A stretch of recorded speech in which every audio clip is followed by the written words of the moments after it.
Sudah ada ya, Masya Allah. Barakallahu fiik, nggak sabar ini sebenarnya nih. Tapi kita ada tamu kita juga, kebetulan teman lama ini sudah hampir 15 tahun berteman. Mungkin kita undang juga Bapak Profesor Madya, Dr. Syukri Hanafi dari ISDEF Malaysia. Beliau tadi menawarkan untuk ada postdoktoral. Mungkin ada ibu dan bapak sekalian, teman-teman semua yang ingin ambil postdoktoral di USM, ya. Mungkin beliau apakah ada di sini? Mungkin beliau bisa memberikan ininya, karena ke depan insya Allah next week kita akan juga undang beliau. Ini beliau sudah dengan saya lebih dari 5 kali acara ya untuk program dari STI Sirojul Falah ini. Mungkin dalam 5 sampai 10 menit Prof untuk menyampaikan bagaimana ke depan insya Allah dalam 60 sampai 100 menit di masa hadapan. Kepada beliau kami persilahkan. Tafadhol. Baik, bisa dengar suara saya ya, Pak? Oke, boleh. Clear, Dengar, clear. dengar, jelas, jelas, jelas, insya Allah. Baik, baik. Bismillahirrahmanirrahim. Assalamualaikum warahmatullahi wabarakatuh. Waalaikumsalam warahmatullahi wabarakatuh. Alhamdulillah Rabbil Alamin. Wassalatu wassalamu ala abil qasimil amin wa ala alihi wa sahbihi ajma'in. Wa qala rabbi shrah li sadri wa yassir li amri wahlul 'uqdatam min lisani yafqahu qawli. Subhanaka la ilma lana illa ma 'allamtana innaka antal alimul hakim wa la haula wa la quwwata illa billahil aliyyil azim. Astaghfirullahalazim, astaghfirullahalazim, astaghfirullahalazim. Pertamanya saya ucap berbanyak terima kasih kepada Bapak Profesor Dr. Misno, rakan saya, sahabat saya yang sudah lama dikenali ya Pak. Cuma belum bertemu secara fizikal lagi. Ada jumpa juga. Dalam 2-3 kali saya rasa. Sahabat secara online. Betul. Banyak secara online.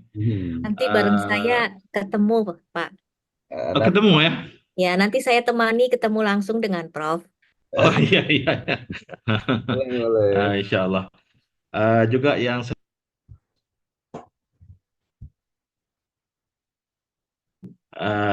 bersama dengan kita dalam acara pada petang ni, dan juga yang saya hormati Associate Profesor Muhammad Najib Jaafar daripada USIM yang turut bersama pada petang ni. Saya diberi masa hanya 10 minit untuk sekadar berbicara, memperkenalkan apa yang dilakukan di ISDEF. ISDEF. Tadi sebelum ni Pak Misno dah sebut tadi, ISDEF ada buka untuk postdoctoral. Ya. Ini untuk selepas COVID ni dia mula buka. Dah masuk 2 orang.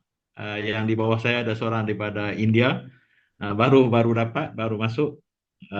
Jadi siapa-siapa yang berminat boleh dapat maklumatnya daripada Pak Misno. Saya dah hantar, boleh kirim. Boleh cuba apply.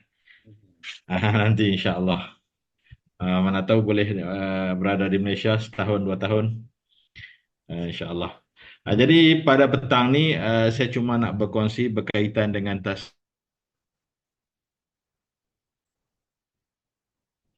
yang kami amalkan. Biasanya semuanya ada kaedah pengajaran pembelajaran masing-masing. Saya yakin ini pun di sekolah tinggi Islam di Indonesia yang dipimpin oleh Pak Misno dan lain-lainnya juga telah mengamalkan perkara ini. Tapi kami di ISDEF, sebab kami di bawah skul ataupun pusat pengajian sains kemasyarakatan, social science, untuk tak nak terikat dengan sistem social science yang banyak mengikut agenda barat. Jadi apa yang dilakukan oleh pengasas kepada ISDEF ini, Prof Emeritus Dr. Muhammad Syukri Saleh, dia pengasas kepada ISDEF ini, Center Research sebenarnya ISDEF ni. Sebagai pengasas, dia telah meletakkan satu disebut sebagai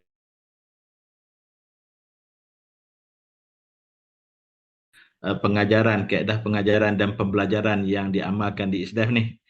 Jadi bila disebut sebagai satu pusat kajian yang berteraskan Islam, ada berteraskan kepada Islam, maknanya dia berteraskan kepada acuan Islam, yakni yang bersumberkan daripada Al-Quran dan hadis.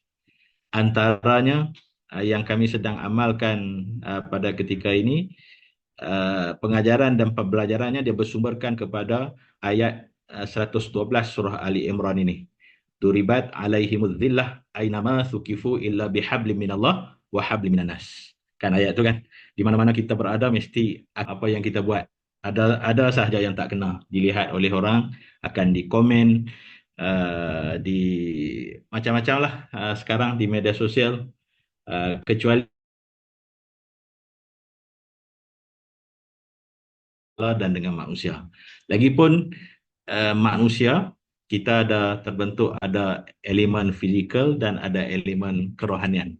Jadi kita memerlukan kepada kedua-dua elemen ni, hablum minallah kena kuat dan hablum minan nas yang sesama rakan, sama rakan dengan pelajar, dengan rakan-rakan yang lain sesama manusia juga perlu kuat. Jadi ini sebenarnya yang menjadi acuan kepada tasawur, ataupun di Indonesia dia panggil apa, pandangan sarwa, world view kepada pengajaran dan pembelajaran itu. Jadi bila diletakkan ayat 112 ini sebagai tasawurnya, hablum minallah hablum minan nas, maknanya ada dua elemen penting.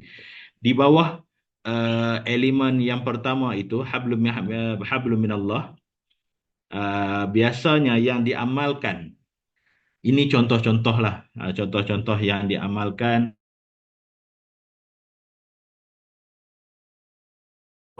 Maksudnya amalan-amalan kerohanian, amalan-amalan pribadi. Ada yang boleh dilaksanakan secara berjemaah, yang diterapkan kepada setiap pelajar, tapi tak dijadikan kewajipan lah, galakkan. Muakkad, amalan-amalan yang muakkad diminta supaya buat. Bila nak viva, akan diadakan solat hajat, begitulah yang diamalkan di ISDAM ni, supaya tak terputus hubungan seseorang pelajar ataupun guru itu dengan Allah Subhanahu Wa Taala. Jangan lupa kepada Allah Subhanahu Wa Taala walaupun di mana kita berada. Ini sebenarnya asasnya, selain daripada ayat yang saya nyatakan tadi, daripada hadis riwayat Muslim ini juga ada sebut wasta'in billah wala ta'jaz. Maknanya Allah minta kita supaya, baginda Nabi minta supaya kita sentiasa bermohon pertolongan daripada Allah tanpa kita rasa lemah semangat. Walaupun kadang-kadang kita berada di bawah, kita jatuh, yang tak senang, begitulah keadaan kita. Kita sentiasa bergantung harap dengan Allah Subhanahu Wa Taala. Begitu juga dalam hadis Muslim 2664 ini juga menyatakan perkara yang sedemikian. Allahumma aslamtu nafsi ilaik. Segala kehidupan kita serah kepada Allah Subhanahu Wa Taala. Saya ringkaskan ya. Untuk elemen yang kedua, yang ini lebih kepada fizikal. Pengajaran dan pembelajaran lebih kepada fizikal. Yang fizikal ini biasanya ada yang dilaksanakan secara berjemaah. Kalau ada konferen-konferen yang dilaksanakan di luar negara, ini yang sebelum COVID, selepas daripada COVID ini dia agak bercelaru sedikit. Sejak COVID ini, pelajar banyak secara online. Kalau dahulu semuanya berkumpul di ISDAF di USM ini, bila kami bergerak sama-sama untuk satu-satu konferen, untuk melihat satu-satu tempat pusat-pusat pengajian di luar macam di Thailand dan di Brunei, di Indonesia yang lebih banyak lah. Ini antara acara-acara yang contoh-contoh, sebenarnya banyak lagi lah. Yang sentiasa dilakukan setiap bulan ialah kelas pengajian Selasa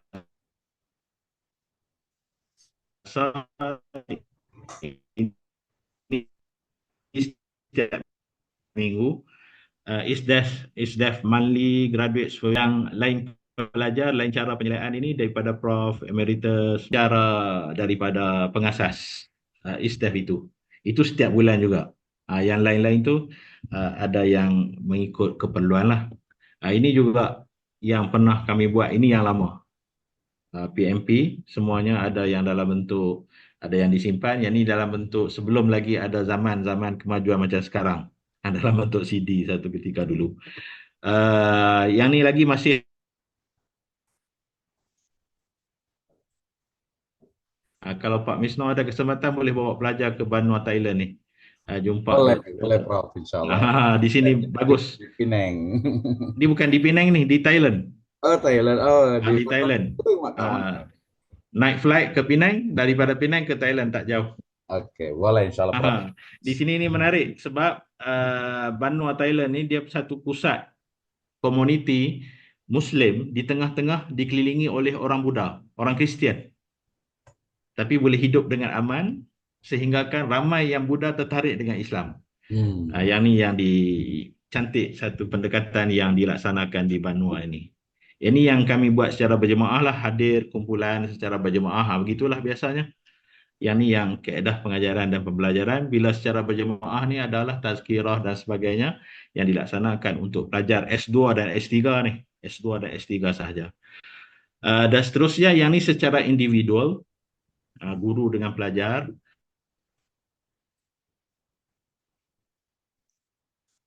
Sesi penyeliaan, sesi untuk bimbingan, penulisan tesis, kertas kerja dan sebagainya akan diadakan satu pertemuan guru dengan pelajar mengikut keperluan pelajar itu. Itu yang dilaksanakan. Jadi pertemuan secara face to face ini yang ditekankan pelajar cari guru itu boleh dilakukan di mana-mana sahaja, tepati janji kalau janji yang tepat, time-nya, harinya dan yang telah dijanji antara pelajar dan guru itu pasti perlu dipatuhi, dan komen-komen nasihat-nasihat itu diambil kira oleh setiap pelajar supaya dia ikut dan tak melakukan kesalahan yang berulang-ulang. Itulah yang biasa yang dilaksanakan, yang ditekankan dalam face to face ini. Begitu juga dengan galakan menulis artikel, buku, membentangkan kertas kerja. Yang dari segi menulis buku, Pak Misno lebih laju. Boleh Ya Prof, next kita kerjasama lagi. Ada minta Pak Misno terbitkan 2 buku dah kalau tak silap saya dengan Pak Misno di State Bogor. Saya rasa sekadar itu untuk awal ini. Ada idea awal ni. Kalau yang berminat, ini online ni dia boleh dapat secara online ni. Ya. Pasti berbahaya. Ini yang pengasas ini dia punya idea dia. Betul. Ini. Wallahu a'lam. Masya Allah. Baik, Prof. Ya.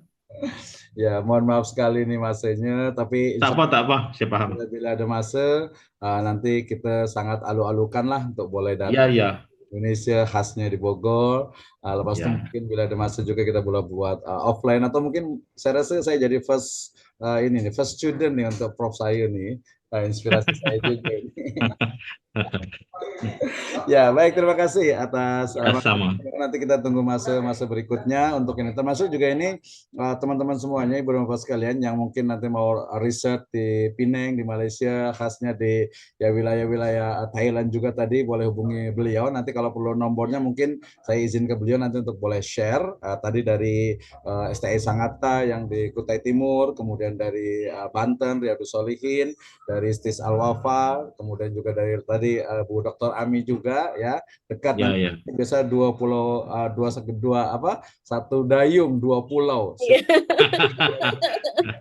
Boleh dapat. Ini kayaknya bakalan roadshow kita ya Pak Misno. Juga. Ya. Ini bawa ibu ini sama nih. Iya, boleh insya Allah. Dr. Ami, boleh bawa ini. Nanti bila perlu nanti boleh saya bagi nomor telepon daripada Prof. Syukri Hanafin. Dia banyak sekali tulisannya dari dulu sejak saya belum lahir mungkin. Di Facebooknya juga ada. Oh iya. Terima kasih banyak. Jazakallahu khairan.